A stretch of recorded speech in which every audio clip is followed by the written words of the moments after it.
வணக்கம் நண்பர்களே. அடியேன் ஜோதிடர் கார்த்திக் பாபு. என்னுடைய குரு திரு மணிகண்டன். என்னடா ஒரு ஜோதிடர் இன்னொரு ஜோதிடர் போய் படிக்கிறார் அப்படின்னா நிச்சயம் வேணாது. என்றைக்குமே ஜோதிடம் பொறுத்தளவுக்கு நான் ஒரு மாணவன் தான். அதை சொல்லிக் கொடுக்கக்கூடிய ஒரு குரு தான். ஒரு நண்பரே குருவாக கிடைப்பது ஒரு மிகப்பெரிய விஷயம். அது எனக்கு கிடைத்திருக்கிறது. அது இந்த பிரபஞ்சத்தின் சக்தி, இறைவனின் பாக்கியம் என்று நான் நினைக்கின்றேன்.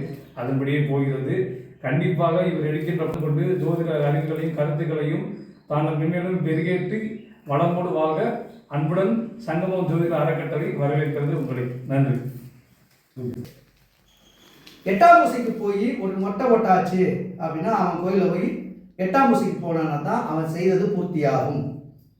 சார் நான் மெட்ராஸில் இருக்கேன் சார், என் கூட சாமி கும்பிடணும் சார், அங்கிருந்து வர முடியாதுன்னா 8ஆம் ஊசியின் நாட்களில் வீட்டில் பொங்கலிட்டு அரிசி வாங்கி அரிசி போட்டு பொங்கலிட்டு வச்சு அதை பூர்த்தி நிறைவு செய்வது.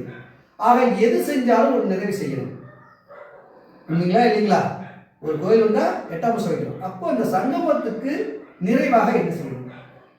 ஒரு ஜோட கருத்தை நிறைவேற்றுகிறாரு, எல்லாம் செஞ்சாரு. மாந்தி சம்பந்தப்பட்ட சப்ஜெக்டை சொன்னாரா என்னமோ தெரியாது, இருக்கட்டும். இப்போ நான் முடிச்சோன்னா ஒரு நிமிடம் மாந்தி லக்கணத்தில் எங்கே இருந்தால் என்னன்னு ஒரு கேள்வி வைப்பேன். அந்த ஒரு கேள்வி மட்டும் சொல்லிட்டு இந்த இடத்துல சொல்லிட்டு போனோம்னா நிறைவு பகுதியாக சொல்லணும். ஏன் மாந்தியை பற்றி பேசணும்? அவர் ஸ்பெஷலிஸ்ட். எந்த வித்தையை கற்றாரோ அந்த வித்தையை முன்னுரைக்கணும். அது ஜோசியர் தான் வருவார். இல்லைங்களா இல்லைங்களா? அப்போ என்ன செய்யறாரு? கடன்லேருந்து காப்பாற்றுறதுக்கு டாக்டர் வராத டாக்டரு டாக்டர்கள் கைவிட்டு போன நோயிலிருந்து வர முடியாத டாக்டர்களுக்கு போனதை சட்டத்துறையில் உனக்கு நாளைக்கு தூக்கு தண்ண இந்த தண்ண அதில் இருக்குன்னு சொல்லி வந்தாங்களே, எல்லாத்தையுமே விடுபட வைக்கக்கூடிய அருமையான கலை ஜோடக்கலை. அந்த ஜோடக்கலையிலேருந்து நீங்கள் கற்றுக்கலையோ ஒரு ஜோடருடைய குருநாதராக ஏற்றுக்குங்க. உங்களுக்கு கற்றுக்கிட்ட குருநாதர் இல்லாமல் இருக்கலாம், இல்லை தொழிலில் சொல்லி கொடுத்த வாத்தியார் இல்லாமல் இருக்கலாம். ஆனால் வழிநடத்த ஜோசியர் உயிரோட எப்பயும் கூட பயணிச்சுட்டே இருப்பாங்க. எந்தெந்த ரூபத்துலையோ எந்தெந்த ஊர்லையோ எந்தெந்த இடத்துலையோ இருப்பாங்க. அதனால் உங்கள் வாழ்வியலை மாற்றுறதுக்கு சங்கமம் சோழர்களை எப்படி ஒரு புதுமையான ஒரு கொள்கையை கையில் எடுத்ததோ அது மாதிரி நீங்கள் ஜோசியத்தை நீங்கள் வளர்க்குறதுக்கு சோழர்கிட்ட கேட்டு உங்கள் வாழ்க்கையில் ரெனியூல் பண்ணிக்கோங்க. ஒரு லைசன்ஸ் இருந்தால் இன்னொரு லைசன்ஸை புதுப்பிச்ச மாதிரி, ஒரு வாழ்க்கை முடிஞ்சால் வாழ்க்கையை புதுப்பிச்ச மாதிரி, ஒரு திசை முடிஞ்சு இன்னொரு திசை ஆரம்பிக்கிறதுனா அந்த திசையில் எப்படி நடக்கணும்னா சாதத்தை தூக்கிட்டு வாங்க, தைரியமாக தூக்கிட்டு வாங்க, வாழ்க்கையில் மாற்றுங்க, வாழ்க்கையில் உயருங்க. உங்களை வாழ்க்கையை உயர்த்துறதுக்கு தான் ஜோட இருக்குது. உங்களை வாழ்க்கையிலேருந்து வீட்டை விட்ட ஊரை விட்ட விரட்டுறது கிடையாது. இருந்த இடத்துலையே சிறப்பாக வாழ்றதுக்கு தான் இந்த சங்கம சோழ நிலையம் உங்களுக்கு மேலே மேலே வருது. சந்தேகங்கள் எது இருந்தாலும் சங்கமனோட சோழ நிலையத்துக்கு அவர் ஃபோன் நம்பர் சொல்லுவார், போட்டு விடுவார். அது வந்து பார்த்துக்குங்க. அவர் இந்நேரம்னாலும் கேள்வி கேளுங்க, பல் சொல்லுவார். எதை செஞ்சாலும் கேட்பாரு. சாதகம் பார்க்கணும்னு நினச்சிட்டீங்கன்னா காணிக்கைன்னு ஒன்று வச்சு பழகுங்க. அந்த காணிக்கை வச்சு பழகினா காரிய வித்தைக்கு காணிக்கை செலுத்து, கடின உழைப்புக்கு கூலியை கொடுத்துருக்கான். உழைக்கிறவனுக்கு கூலி கொடுக்கலன்னு நீ கடங்காரன், உழைக்கிறவனுக்கு கூலிக்கு அலைய வச்சா நீ கடங்காரன், உழைக்கிறவனுக்கு நீ அந்த கூலியை நிர்ணயம் பண்ணலாம் நீ கடங்காரன். ஆனால் காணிக்கை செலுத்தாம ஜாதகம் பார்த்துக்கிட்டு இருந்தாலும் விளையாட்டுத்தனமா ஜாதகம் கேட்டு அவர் விளையாட்டுத்தனமா சொன்னாலும் என்னாலும் முடிஞ்சதுதான் சொல்லி கொடுத்து பழகிட்டீங்கன்னா இந்த காணிக்கை தான் உங்களுக்கு தெய்வத்துக்கு எப்படி நேர்த்திக்கப்பட்டா உண்டியில காணிக்கப்படுறீங்க, எல்லாம் காணிக்கப்படுறீங்க.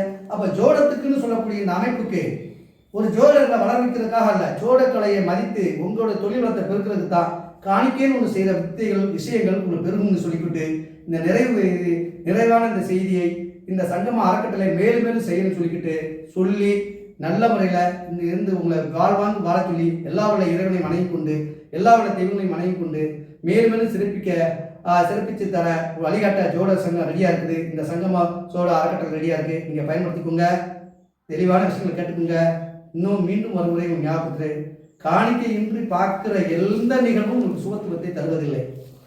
ஒரு முடி காணிக்கைன்னு சொல்கிறீங்க, கோயிலை மட்டும் வரைங்க, அது ஒரு காணிக்கை. கன்னிகா தானம்னு சொல்லி வைக்கிறீங்க, ஒரு பொண்ணை ஒரு மாப்பிள்ளைகளை பிடிச்சி கொடுக்கும்போது தானமாக இருந்தாலும் அதில் ஒரு சீதம் 10 பவுனு 10,000 ரூபான்னு ஒரு காணிக்கை கொடுத்து அனுப்புறீங்க. உங்கள் பொண்ணை சீதத்தோடு அனுப்பும்போது நல்லா இருக்கா இல்லையா?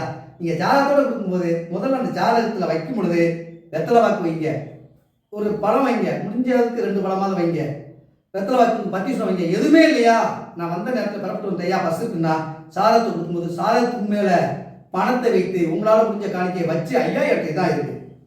இந்த இடத்துக்கு காணிக்கை எடுத்துட்டு எனக்கு 2 வார்த்தையாவது செய்யுங்க, இந்த ஜாதகத்தை தொட்டு வாழ்த்துங்க அப்படின்னு சொல்லி நீங்கள் கொடுத்துட்டு காணிக்கையோடு சேர்த்து கொடுக்கப்படும் சாதகங்கள் அழிவை தராது, புதுமையை தரும், வாழ்வாங்கு வளர்ந்து பணத்தை தரும்னு சொல்லிக்கிட்டு உங்களுக்கு விடைபெறுகிறேன். காணிக்கை கொடுத்து பாருங்க. காணிக்கை தான் உங்களுக்கு தனத்தை கொடுப்பவன் தனத்தை பெறுவான், தானத்தை கொடுப்பவன் தான விமோசனத்தில் அன்னத்தை ஒரு சுமூகமான ஒரு நல்ல விஷயத்தை பெறுவான்னு சொல்லித்தான் காணிக்கை கொடுத்து பார்க்க சொல்லி உங்களை வேண்டிக்கிறேன். நன்றி, வணக்கம். நல்லா இருக்கா? சூப்பர். அப்போ சாணிக்கு வாங்க விடாதீங்க, வெள்ளச்சட்டை கட்டுறேன்.